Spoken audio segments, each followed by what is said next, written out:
Alors, chers camarades, peuple d'Afrique, peuple de Côte d'Ivoire, mes chers frères et sœurs, citoyens du monde, soyez salués en vos rangs, grades et qualités. Soyez salués depuis vos positions respectives, chers camarades, peuple d'Afrique. Alors, je vais vous demander ici, chers camarades, de partager au maximum cette vidéo, de la mettre partout à travers le monde entier. Partout à travers le monde entier, chers camarades.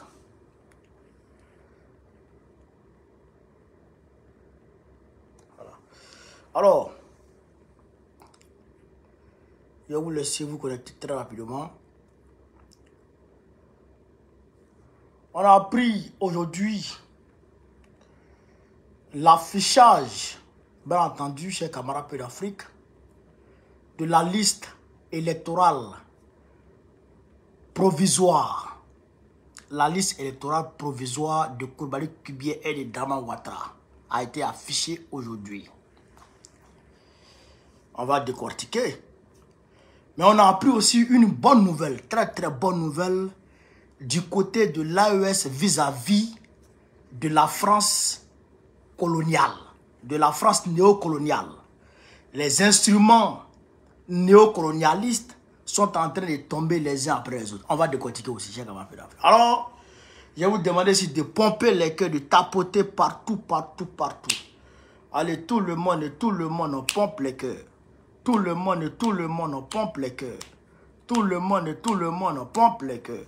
On pompe les cœurs, on pompe les cœurs. Tout le monde, on pompe les cœurs. Frère, on va commencer. Alors, Coulibaly Kubié a affiché aujourd'hui la liste électorale, la liste électorale provisoire. Ça veut dire quoi? Ça veut dire que ce qui est affiché là, ce n'est pas définitif. Il peut y avoir des réclamations ici et là pour qu'on puisse faire un petit réglage et tout. Mais ce qui a frappé tout le monde, ce qui a frappé l'ensemble des Ivoiriens et des Africains, c'est que Alassane Dramane Ouattara lui-même, qui est d'origine burkinabé, là je suis sur la terre de Dramane Ouattara, mais comme c'est un maudit, il renie ses origines, il renie la terre qu'il a vu naître, il renie la terre où est enterré son cordon ombilical, il renie la terre de ses ancêtres, la terre de ses parents. Chers camarades d'Afrique. Donc, Dramane Ouattara, qui est d'origine burkinabé, qui est devenu ivoirien, par la magnanimité du président Laurent Gbagbo. Gbagbo, qui a fait de lui ivoirien, est sur la liste électorale. Attention, même si Blaise Compaoré qui a assassiné ici froidement notre père de la révolution Thomas Sankara et ses camarades, si Blaise Compaoré le souhaite aujourd'hui, peut être sur la liste électorale, puisqu'il est en Côte d'Ivoire depuis 5 ans, il a eu la nationalité depuis plus de 5 ans, donc maintenant, s'il le souhaite, il peut être sur la liste électorale. Blaise Compaoré. Donc, Dramane Ouattara est sur la liste électorale. Adama Bitogo, qui est d'origine burkinabé aussi, est sur la liste électorale. Marou Touré, qui est d'origine guinéenne, est sur la liste électorale. Et j'en passe. Et j'en passe. Je dis bien j'en passe. Tidjane Thiam, mes frères, mes camarades, mes amis du PDC, vous m'excusez, mais la vérité est la vérité. La vérité est bonne à dire. Et ben on connaît dit la vérité. Tidjane Thiam, qui est d'origine sénégalaise, de père, de mère et de terre, eux-mêmes sénégalais de père, de mère et de terre. Lui, il est sur la liste électorale. Lui, il est sur la liste électorale. On a vu son nom ici. Il est sur la liste électorale. Alors, et j'en passe. Et j'en passe. Son grand frère, même gouverneur de Yamoussoukro, et j'en passe. Laurent Gbagbo. Le président Laurent Gbagbo. Ivoirien de père, de mer et de terre, eux-mêmes, Ivoiriens de paix, de mer et de terre, eux-mêmes, Ivoiriens de paix, de mer et de terre. Laurent Gbagbo, qui ne s'est jamais prévalu de quelque nationalité que ce soit dans ce monde, n'est pas sur la liste électorale. Il n'est pas sur la liste électorale. Est-ce que vous comprenez ça? Est-ce que vous comprenez? Laurent Gbagbo n'est pas sur la liste. Soro Guillaume, Ivoirien de paix, de mer et de terre, eux-mêmes Ivoiriens de paix, de mer et de terre, eux-mêmes Ivoiriens de paix, de mer et de terre, n'est pas sur la liste électorale. Et j'en passe. Et j'en passe. Camarades peuple d'Afrique, est-ce que ça, c'est normal? Est-ce que ça, là, c'est normal? Ça, c'est la première question que je pose avant de rentrer dans le fond. Ouattara, alors que la constitution d'Henri Konan Bédié le rendait inéligible à toute élection en Côte d'Ivoire, c'est pourquoi d'ailleurs il a été écarté, pas écarté, il a été rendu inéligible pour nationalité douteuse et de moralité douteuse en 2000, ce qui a permis à Gbagbo d'affronter Guy Robert et Gbagbo Laurent a gagné Guy Robert. Alassane Ouattara est allé prendre les armes pour venir contre le président Laurent Gbagbo, afin que le président Gbagbo fasse de lui candidat obligatoirement. Mais avant même 2000, puisqu'il s'agit aujourd'hui de Gbagbo Laurent, avant même 2000, avant les élections de 2000, et même avant la crise de 2002, qu'est-ce que Laurent Gbagbo a fait pour Ouattara? Et pendant la crise de 2002, qu'est-ce que Laurent Gbagbo a fait aussi pour Ouattara pour qu'il soit là où il est aujourd'hui? Qu'est-ce que Laurent Gbagbo a fait? Chers camarades peu d'Afrique, on va écouter Laurent Gbagbo, il va rentrer dans les coulisses de ce qu'il a fait pour Ouattara. En réalité, on dit que c'est Thabo Mbeki qui a demandé pardon à Gbagbo. Ce n'est pas vrai. C'est Laurent Gbagbo lui-même, à son initiative, il a fait de Ouattara candidat au nom de la paix. On va écouter ici le président Gbagbo, chers camarades peu d'Afrique, avant de décortiquer aisément. On est parti, chers camarades. On va écouter le président Gbagbo. Tapotez, mettez les cœurs. Tout à l'heure, et Alassane lui-même, le président de la République actuelle, il a connu ça.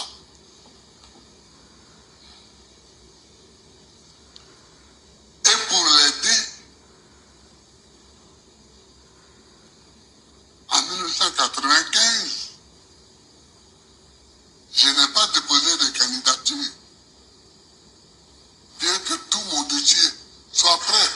J'ai d'ailleurs montré tout mon dossier à une conférence de presse à l'Aïtassi, à Trècheville.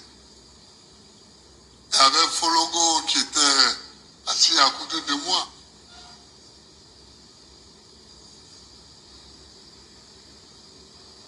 À l'époque, quels sont les sacrifices qu'on n'a pas fait pour lui?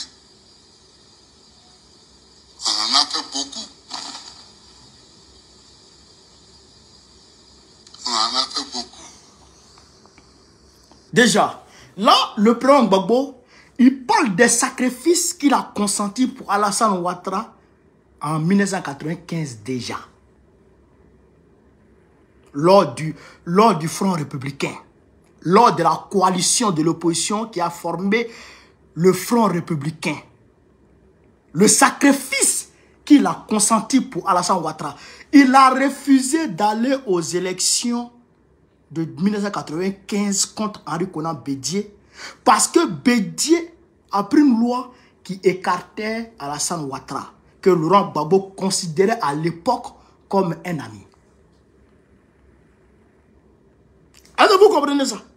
Est-ce que vous comprenez ça? Il a tous ses dossiers au complet. Laurent Gbagbo que vous voyez, il a tous ses dossiers au complet. Il est prêt à aller déposer ses dossiers pour être candidat. Et sa candidature sera acceptée. Mais comme Ouattara ne peut pas être candidat à cause de la loi, alors le président Gbagbo, il a renoncé à sa candidature pour faire pression sur Bédié, afin que Bédié renonce à cette loi pour faire rentrer Ouattara, pour que tout le monde puisse être candidat. Pour que tout le monde, tous ceux qui le désirent, puissent être candidats. Déjà en 1995. 1995 autant pour moi. 1995.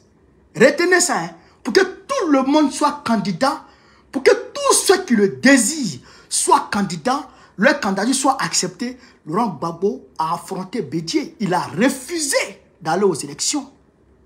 Parce que Ouattara avait été recalé du fait de la loi qui a été prise par Bédié. Ça, c'est déjà 1995. On est d'accord? On va poursuivre. On va poursuivre avec Laurent Gbagbo. Mais, bon, tout ça, c'est ça.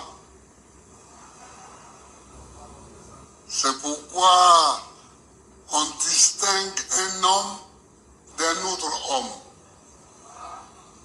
On n'est pas les mêmes.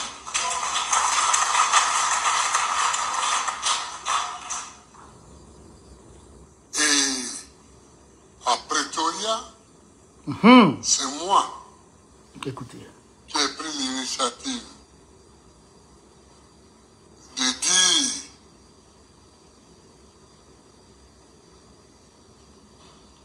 à Thabo Mbeki, frère,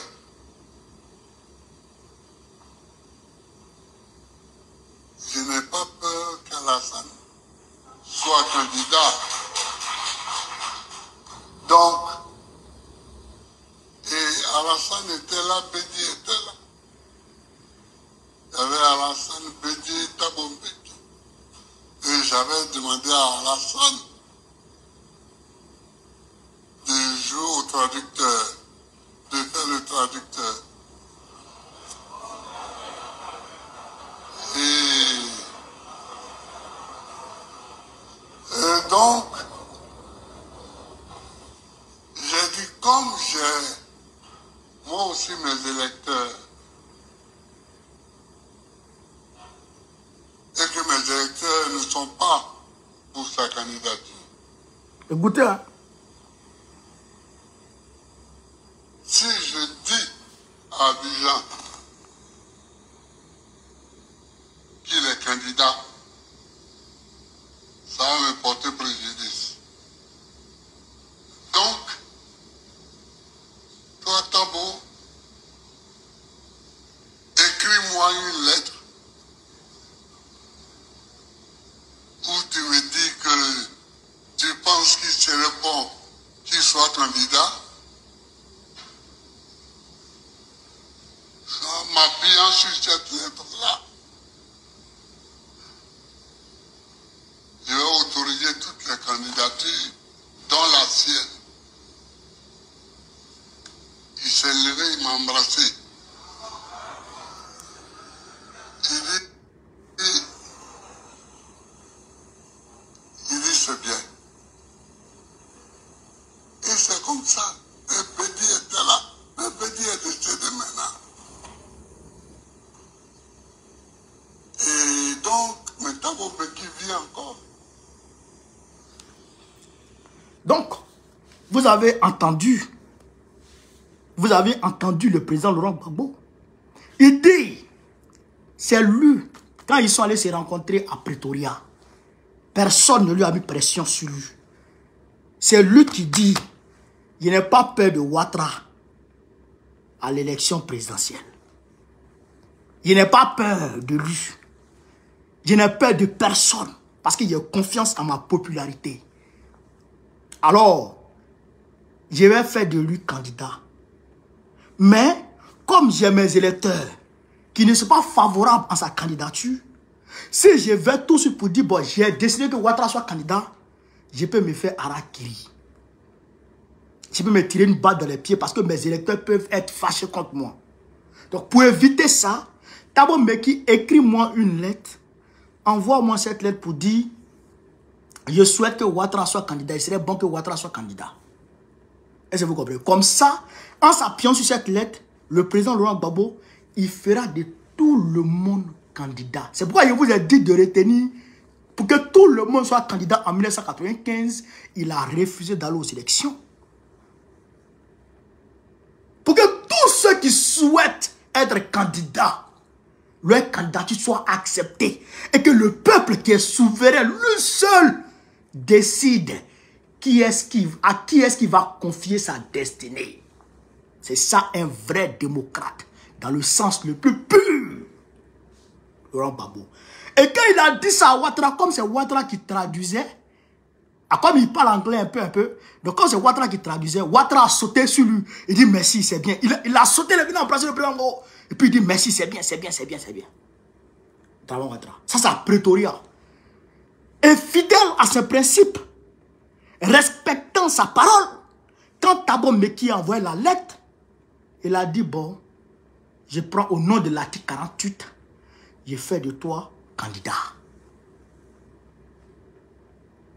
Tous ceux qui souhaitent être candidats peuvent l'être, y compris Alassane Ouattara. Pour 2010, à titre exceptionnel. À titre exceptionnel, parce qu'il ne rentrait pas dans le cadre, chers camarades peu d'Afrique, de la constitution ivoirienne. Puisqu'il était ivoirien.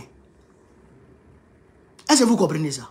Laurent Gbagbo a fait des sacrifices au nom de la paix. Mais il y a certaines personnes qui disent, oui, ce n'est pas de gaieté de cœur que le président Gbagbo a fait de Ouattara candidat. Ce n'est pas de gaieté de cœur. Mais même si ce n'est pas de gaieté de cœur, même quand même, l'histoire retient qu'il a fait de lui candidat au nom de la paix. Parce que Laurent Gbagbo, à l'instar, je dirais, contrairement, je dirais, à l'instar de plusieurs dictateurs, il pouvait dire, je m'en fous. Le peuple d'accord mourir, je m'en fous. Voici le Soudan. Oumar el-Béchir s'est assis sur le Soudan. Il a bâclé toutes les négociations. Le Soudan a été divisé en deux. Et là encore, le Soudan est en train d'être divisé en trois. Mais Laurent Gbagbo, pour ne pas que le pays, notre Côte d'Ivoire, soit divisé, il a mis, lui, son confort, sa vie, sa présidence, son pouvoir entre parenthèses. Et il a mis au-dessus l'intérêt supérieur de la nation. L'unité de la nation. Et il a fait de Dramane Ouattara candidat. Candidat. Mais pendant que le président Gbagbo préparait la campagne, pendant qu'il lui faisait campagne, Dramane Ouattara et ses maîtres et les Nicolas Sarkozy étaient en train de préparer la guerre. Parce que selon eux, Dramane Ouattara devait être président coûte que coûte. Chers camarades peu d'Afrique, on va écouter ici, c'est pas fini.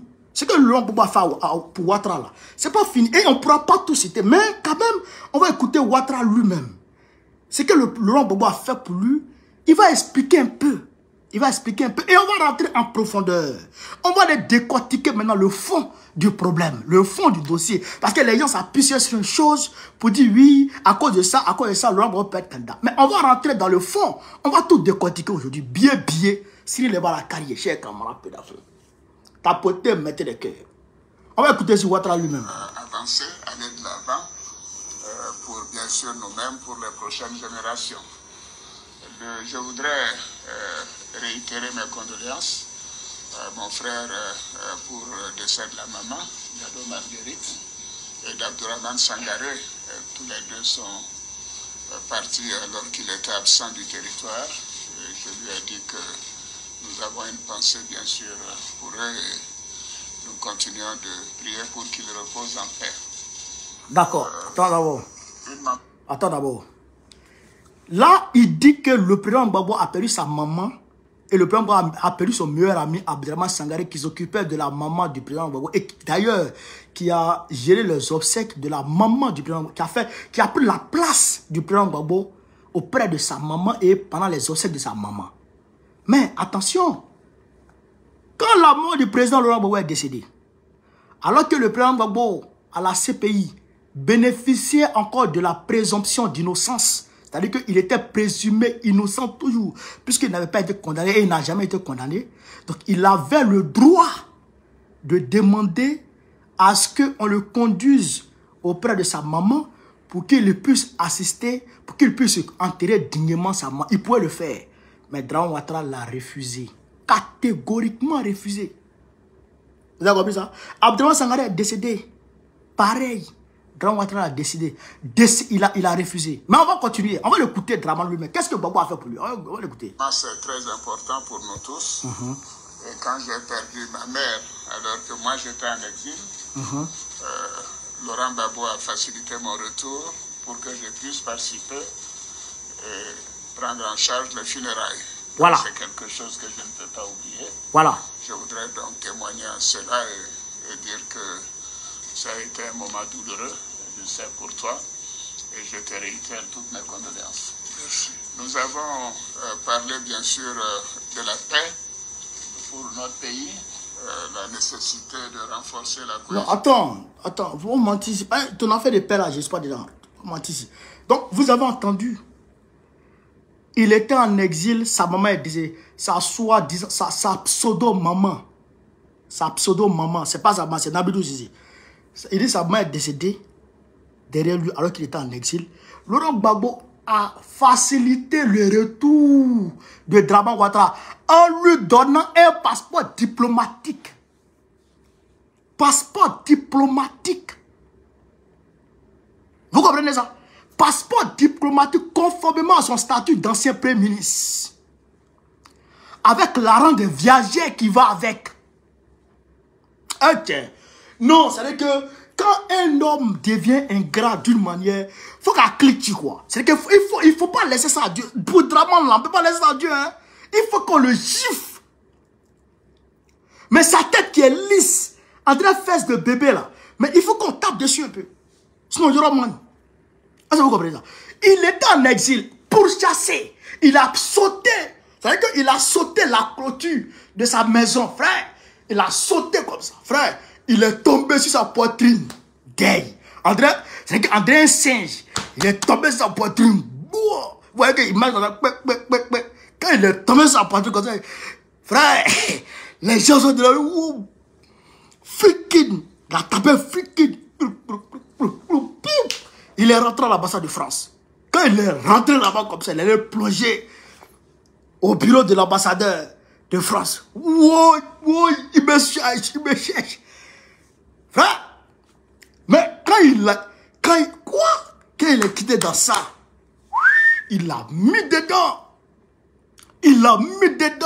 Il est parti se coucher en France. C'est en France, il parlait. C'est en France, il bavardait. C'est en France, il faisait politique. Il ne pouvait pas rentrer en Côte d'Ivoire. Ce pouvoir, je le frapperai et il tombera là. C'est depuis Paris, il disait ça. Hein? C'est depuis Paris, il disait il ne rentrait pas. Mais sa maman est décédée derrière lui. Bimé, soit salué. Sa maman est décédée derrière lui. Mais qui l'a fait venir? C'est Laurent Gbagbo. Avec un passeport diplomatique. Et d'ailleurs, avant même que sa maman décède, quand il était malade, quand sa maman était malade, Laurent Gbagbo a mis en place une prise en charge médicale au compte de l'État ivoirien pour évacuer sa maman vers l'étranger pour aller la soigner. Et lui-même, Dramane, il lui a donné un passeport diplomatique pour qu'il puisse voyager tranquillement et pour qu'il puisse revenir en Côte d'Ivoire. Est-ce que vous comprenez, chers camarades d'Afrique? Voilà ce que le président Gbagbo a fait pour Dramane. Au-delà de sa privation de l'élection de 1995, il s'est privé, il a renoncé à l'élection de 1995 parce que Draman Ouattara, sa candidature n'était pas acceptée. Malgré que tous ces documents, tous ces dossiers, tous ces droits de candidature étaient déjà à sa disposition. Mais quand même, il dit je ne vais pas aux élections parce que Ouattara ne va pas aux élections. Parce que nous sommes ensemble, nous sommes dans un front commun, nous sommes sur une plateforme commune, donc je ne peux pas le trahir. Et le Draman a renoncé. Il a renoncé. D'aucuns diraient, mais pourquoi il est parti aux élections en 2000 alors que Ouattara n'est pas parti? Mais parce que Ouattara a trahi Gbagbo. Ouattara a trahi Gbagbo. Oui, Ouattara a trahi Gbagbo. Quand Gueye Robert a fait le gouvernement d'une transition, Ouattara s'est coalisé avec Gueye Robert et Gueye a pris plus de ministres du RDR que les autres partis.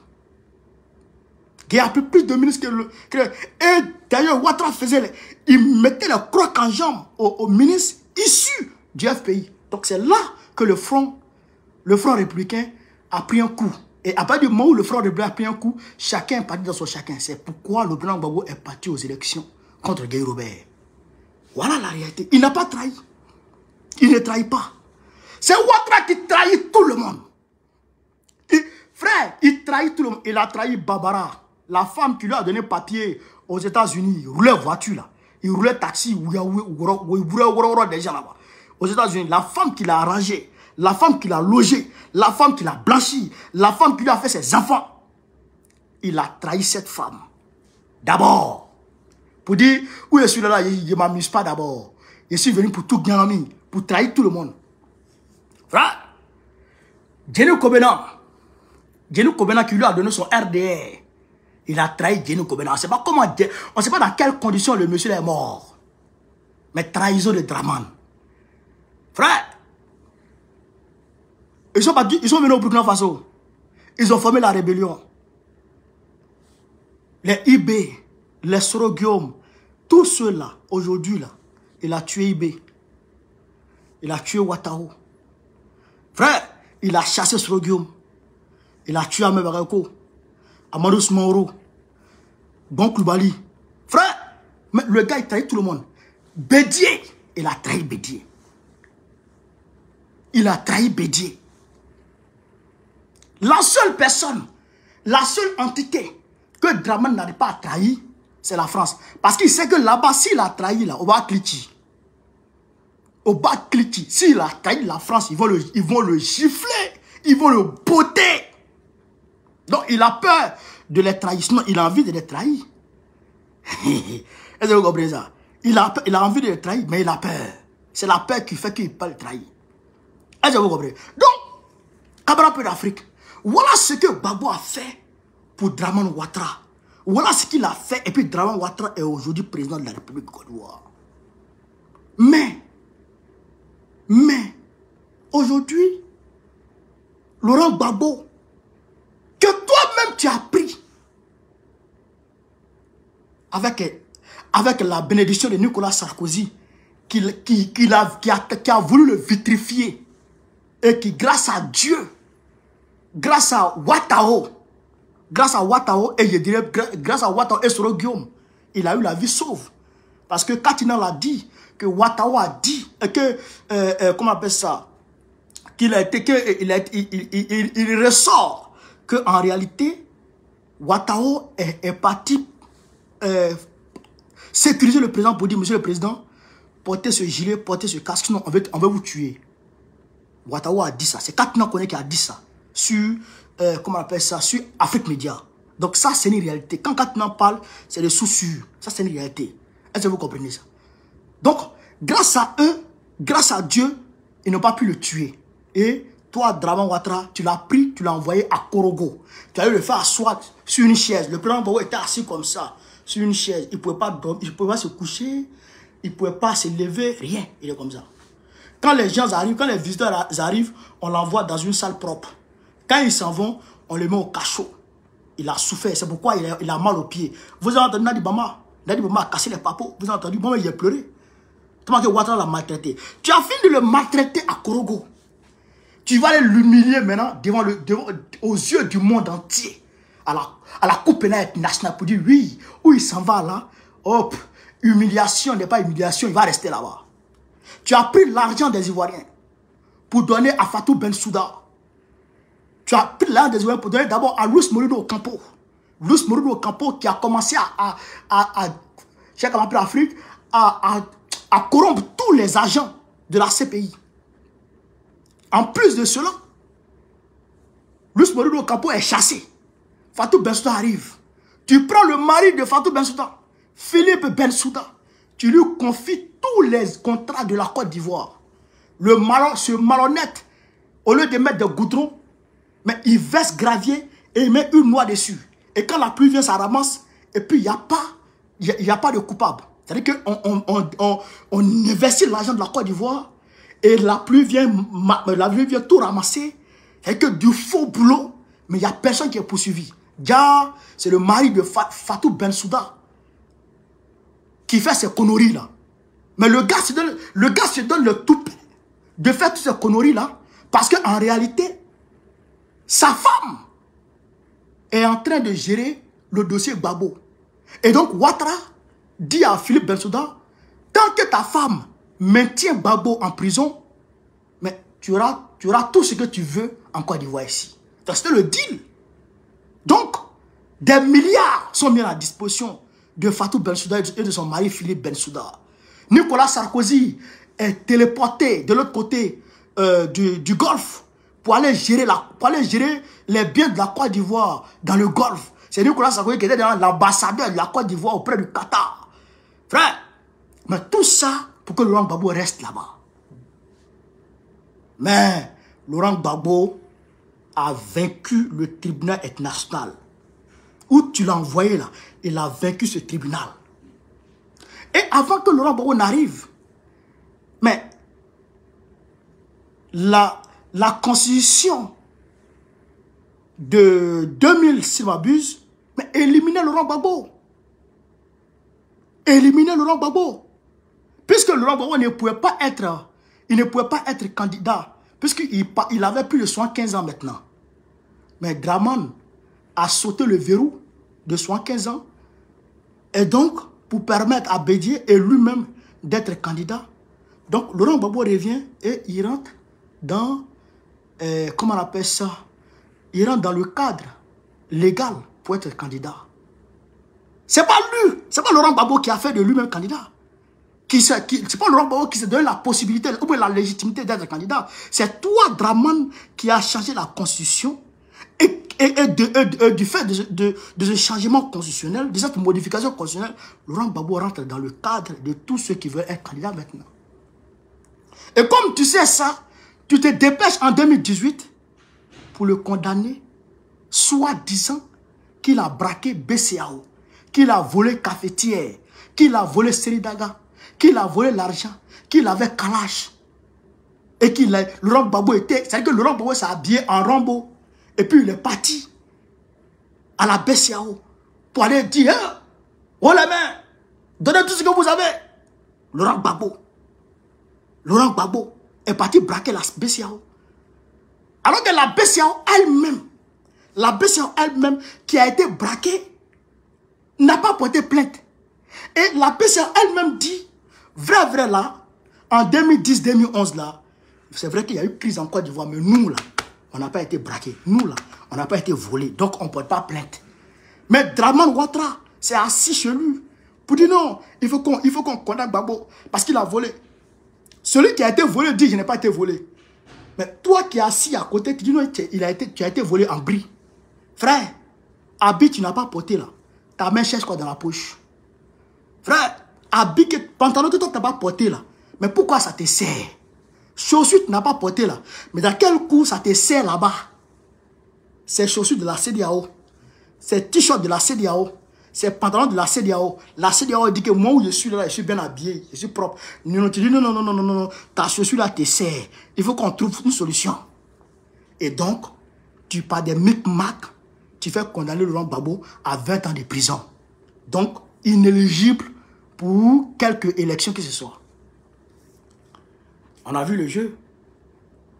On a vu le jeu. Au lieu de penser, Draman, au lieu de penser à tout ce que Laurent Gbagbo a fait pour toi, à tout ce que Laurent Gbagbo a fait pour toi, et de voir de l'autre côté de la balance tout ce que tu l'as fait subir.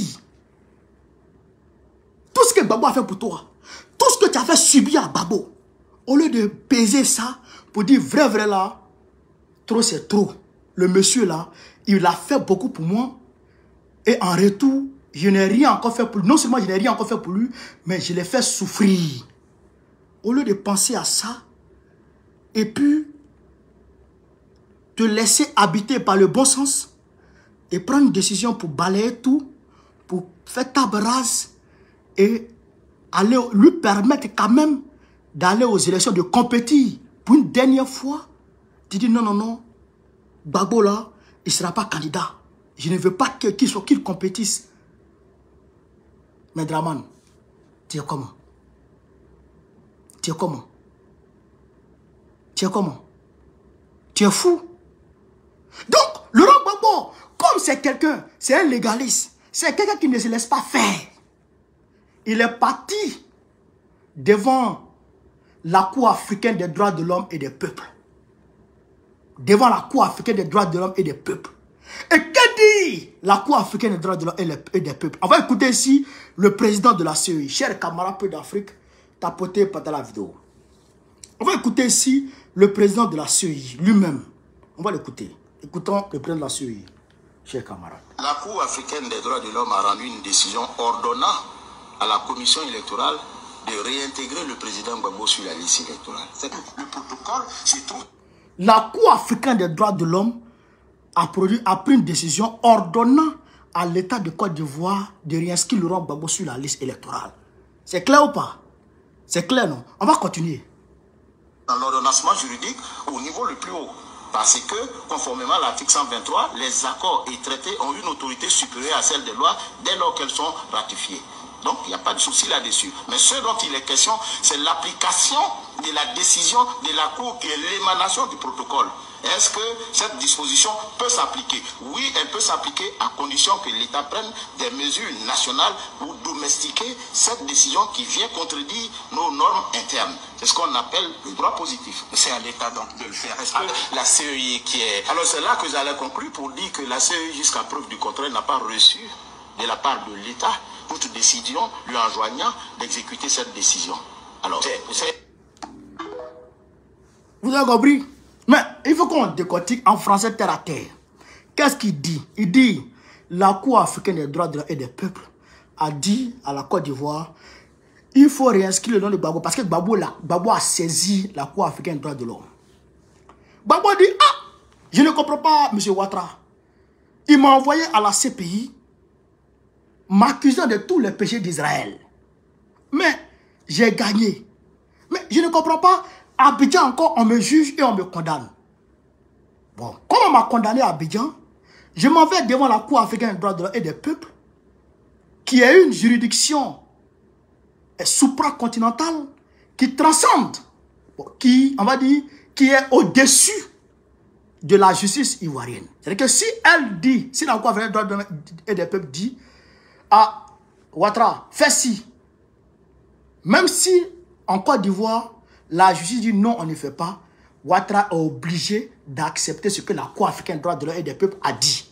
Puisque, selon l'article 123, quand nous, les Ivoiriens, on va dire, signer une convention à l'extérieur, cette convention-là devient supérieure à toutes nos normes internes. Vous comprenez ça? Donc, ce qui veut dire que dès lors que la Cour africaine des droits de l'homme et des peuples a dit à Draman Ouattara, il faut mettre Gbagbo sur la liste, il ne devait plus avoir de débat. Ouattara devrait tout simplement inscrire Gbagbo sur la liste. Mais qu'est-ce qu'il a fait, Draman? Au lieu d'écouter ce que la Cour africaine des droits de l'homme a dit, il dit non, je ne veux pas. Je sors de la Cour africaine des droits de l'homme et des peuples. Donc, à cause de Gbagbo, Draman est sorti de cette juridiction internationale.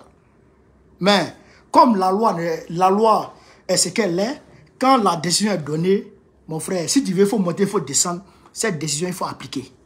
même si tu dois sortir de cette juridiction, mais quand même, cette décision-là, il faut l'appliquer d'abord. Donc, nous, on a cette décision. Nous, on a cette décision. Puisque, mais sur quoi la Cour africaine des droits de l'homme s'est basée? La Cour africaine des droits de l'homme s'est basée sur notre constitution nous-mêmes. Un ancien président de la République ne peut pas être jugé par un tribunal de droit commun.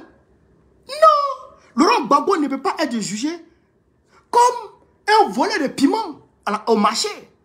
Non! Laurent Gbagbo ne peut pas être jugé dans la même cour, dans le même tribunal que...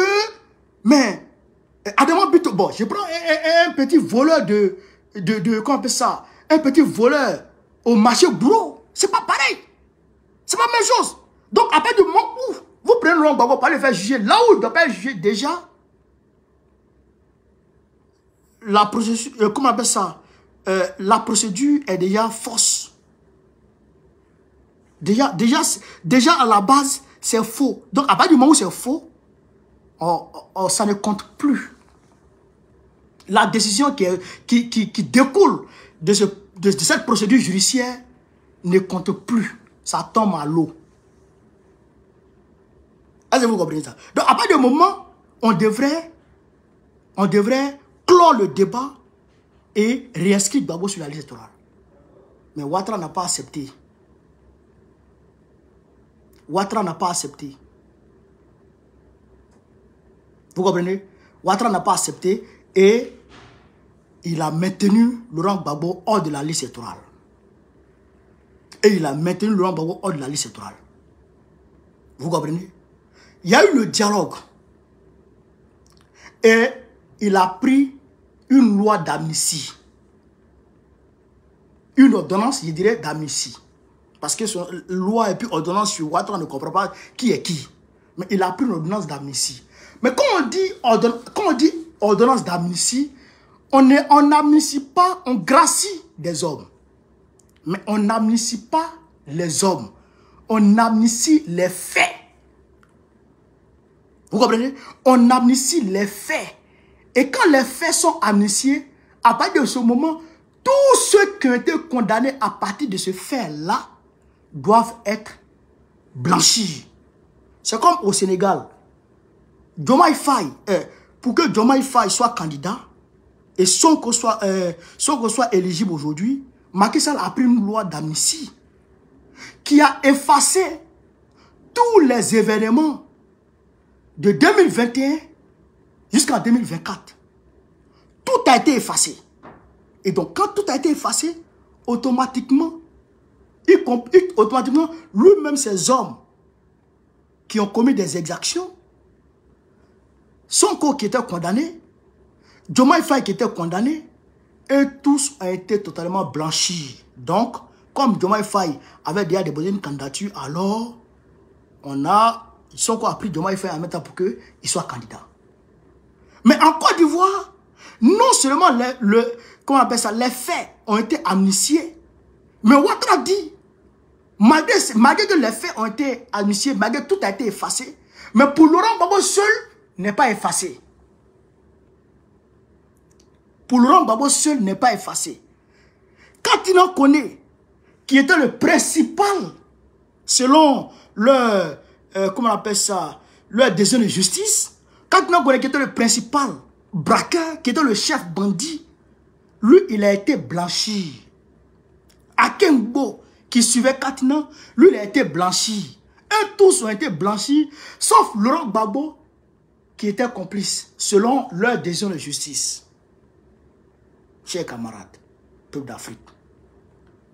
Chers camarades, peuple d'Afrique. Vous-même, vous voyez maintenant, en dépit de tout ce que je viens de citer, que Laurent Gbagbo est tout simplement victime d'exclusion politique. Vous comprenez ça? Il est victime d'exclusion politique. Alors que lui, Ouattara, quand il a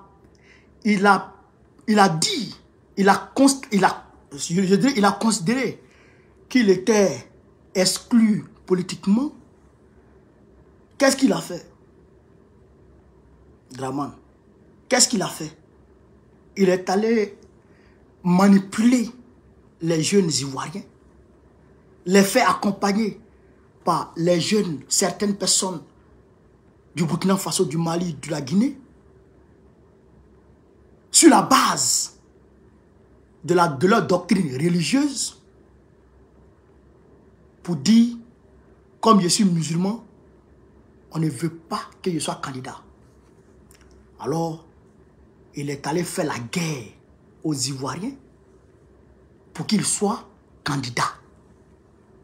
Bon, nous aujourd'hui, on fait face à cette même situation.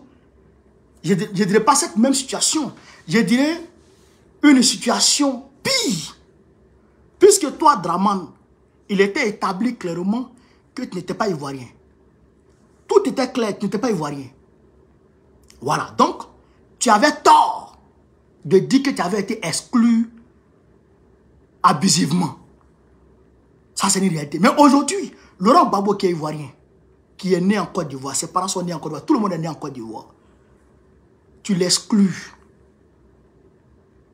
à travers des artifices politiques. Tu l'exclus. Bon, nous, maintenant, là, qu'est-ce qu'on doit faire? Qu'est-ce qu'on doit faire? On doit utiliser ta méthode pour faire accepter la candidature de Gbagbo. Ou bien, qu'est-ce qu'on doit faire? Mais nous n'allons pas utiliser ta méthode, puisque nous ne sommes pas des vatanguers. Nous ne sommes pas des palabreux. Nous ne sommes pas des belliqueux. Nous ne sommes pas des démons. Donc nous, là, on ne va pas faire la guerre. Mais, dans la Constitution, il est dit que les manifestations, les rassemblements sont garantis par la loi. Est-ce que vous comprenez ça? Sont garantis par l'État. Donc, à partir de ce moment, nous avons des leviers constitutionnels, des outils constitutionnels pour mener notre combat, pour mener notre bataille, pour que Laurent Gbagbo soit réussi sur la liste électorale. Les manifestations, les meetings, d'abord les meetings, les conférences de presse, les manifestations et attention, la désobéissance civile, le boycott actif, tout ça, ça rentre dans le cadre légal. Et on va faire usage de tout ça incessamment. Si le nom du président Lombo n'est pas mis sur la liste, on ne va aménager aucun effort. Aucun. On ne va rien aménager. Tout sera utilisé pour faire réinscrire Laurent Gbagbo sur la liste électorale. Seul le peuple de Côte d'Ivoire, seul le peuple souverain de notre pays peut décider si oui ou non il veut que Gbagbo soit son candidat, Gbagbo soit son président. Personne d'autre ne peut décider à la place du peuple de Côte d'Ivoire. Personne d'autre. C'est pourquoi, quand j'ai vu Thiam, sa candidature, Thiam, son nom est sur la liste, il dit oui, voilà. L'Occident, l'impérialisme veut transcender la démocratie ivoirienne en une démocratie france-africaine. C'est-à-dire que seuls les France-Africains peuvent compétir en Côte d'Ivoire. Ça là, on ne peut pas l'accepter. Ça on ne peut pas accepter. Ouattara, Thiam et qui d'autre? Bion. C'est eux qui peuvent compétir.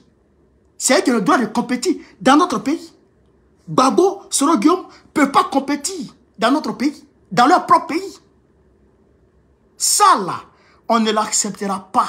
Et ça, il faut que l'impérialisme comprenne ça, que hier n'est pas aujourd'hui, et aujourd'hui n'est pas hier. Si l'impérialisme s'amuse, nous serons leur Robert Mugabe. Nous serons leur Robert Mugabe. si l'impérialiste s'amuse. Parce qu'on est prêt à tout pour sauver ce pays. La Côte d'Ivoire ne peut pas demeurer éternellement le paillasson de l'impérialisme, le paillasson de l'esclavagiste, le paillasson du colon. On ne peut pas accepter ça encore. Ça au grand jamais. Macron, mari de grand-père, c'est lui qui va décider de qui peut être candidat en Côte d'Ivoire, qui ne veut pas être candidat en Côte d'Ivoire. Jamais de la vie, on va l'accepter. Au grand jamais, on ne va accepter ça. Jamais. C'est pourquoi je vous dis ça. Ça là, il faut mettre ça dans votre tête. On ne va jamais accepter ça. On est prêt et puis on est là. Ceux qui vont mourir, mourront. Ceux qui vont vivre, vivront. Ceux qui vont aller en prison, iront en prison. Ceux qui vont aller en exil, iront en exil. Mais pour dire qu'on va laisser, on va rester passif pendant que notre pays est en train d'être géré par un petit disjoncté. En l'occurrence Macron, ça c'est faux. Ça c'est faux. Jamais on va accepter ça. Jamais de la vie. Peuple de Côte d'Ivoire, mobilisez-vous. Soyez prêts. Soyez prêts. Soyez attentifs au mot d'ordre de notre parti. Le mot d'ordre sera lancé incessamment. Le mot d'ordre sera lancé incessamment. Parce que je vois les guignols se rassembler à la maison du PDCI pour dire oui, on est venu parler d'élection. Ah ouais, des guignols comme ça, des vendus. Mais ils pensent qu'on ne sait pas. Hein? Blé Goudé pense qu'on ne sait pas qu'il est tenu par les couilles, par le pouvoir Dramani Saleh. Il pense que nous, on ne sait pas ça. Nous, on sait ça. On sait que tu es tenu par les couilles, par Draman. Tu ne peux rien créer. Donc, toi là, on ne te calcule pas. Simone, elle est tenue. Elle est tenue. Elle ne peut rien créer. Rien du tout. Elle joue le jeu de Draman. Elle joue le jeu de Draman. C'est ça qui est la réalité. C'est ça qui est la réalité. Est-ce que vous comprenez ça? Donc, quand ces guignols-là vont s'associer, nous on les voit et puis on rigole. Et puis on rigole. Parce que nous, on est dans un combat vrai. On n'est pas dans du jeu. Nous, on n'est pas dans l'amusement. Où on est là, là? Nous, on n'est pas dans l'amusement. Nous, on est dans du sérieux. Mais regardez autour de vous. Regardez autour de vous. Regardez autour de vous. Regardez les pays. Aujourd'hui même, le Mali, le Burkina, le Niger ont claqué la porte à la francophonie. On est plus dedans. Connerie de francophonie. Regardez au-delà, outre-Atlantique. Regardez ce que Donald Trump est en train de faire. Il est en train de sortir de tous les conneries tenues par l'État profond. Tous les conneries tenues par l'État profond. Organisation mondiale de la santé, Organisation mondiale du commerce, Accord de Paris sur le climat, toutes ces bêtises. Toutes ces bêtises néocolonialistes. Toutes ces bêtises impérialistes. Ils sortent de tout ça. Et c'est ce que nous allons faire. Parce que c'est ce que on doit faire. C'est ce qu'on doit faire. Et c'est ce que nous devons faire. C'est ça qui est la vérité. Donc, camarades, tenez-vous prêts. On n'est plus qu'à 7 mois des élections. Tenez-vous prêts. Le combat a démarré. On va aller en vitesse et avec plus de puissance. Est-ce que vous comprenez ça? Donc, voilà ce qu'il voulait dire de ce côté-là. Je remercie, je félicite le Mali. Je félicite l'AES qui est sorti de cet instrument néocolonialiste d'Emmanuel Macron. L'instrument à travers lequel il arriva à réunir un certain nombre de présidents vassaux pour aller s'asseoir pour parler de francophonie. Quelle francophonie de quoi? Connerie, bêtise. Vous allez voir. Bientôt, l'électricité va augmenter en France. Demain, j'ai fait une vidéo dessus. Demain, j'ai fait un podcast dessus. 19%, 19 à 20% d'augmentation de l'électricité en France en 2026. 19 à 20% d'augmentation de l'électricité en France. Qui va supporter ce coût? Qui va amorcer ce coût? Eh bien, c'est la Côte d'Ivoire et les pays encore vassalisés par la France de Macron. Par la France de Macron. Petit Macron. Le mari du vieil homme. Est-ce que vous comprenez? Donc, chers camarades d'Afrique, voilà un peu ce que je voulais vous dire sur cette vidéo. Je vous remercie abondamment et humblement de m'avoir suivi, de m'avoir encore renouvelé, chers camarades d'Afrique, votre confiance. Je vous remercie. On est à près de 2000 sur Facebook. On est à 2400, 2500 sur TikTok. C'est fameux. Là encore, on est à 2200 sur TikTok. C'est fameux. 1400 sur Facebook. C'est fameux. Je vous remercie, chers camarades. On va se prendre peut-être demain. On va décortiquer parce que demain, il y aura une conférence de presse de mon parti. Donc, animée par le PEX dans notre DJ. Donc, on va suivre ça. Et on va décortiquer ça après. Voilà, c'est de ça qu'il s'agit. Donc, j'ai camarades d'Afrique. Sur ce, vive l'Afrique libre. Vive le panafricanisme. Vive tous les présidents panafricains. Gbagbo, président de la République Côte d'Ivoire, en octobre prochain. Vive l'AES. Vive Ibrahim Traoré. Vive Assimi Goïta. Vive le président Tchani. On est ensemble, chers camarades. Merci.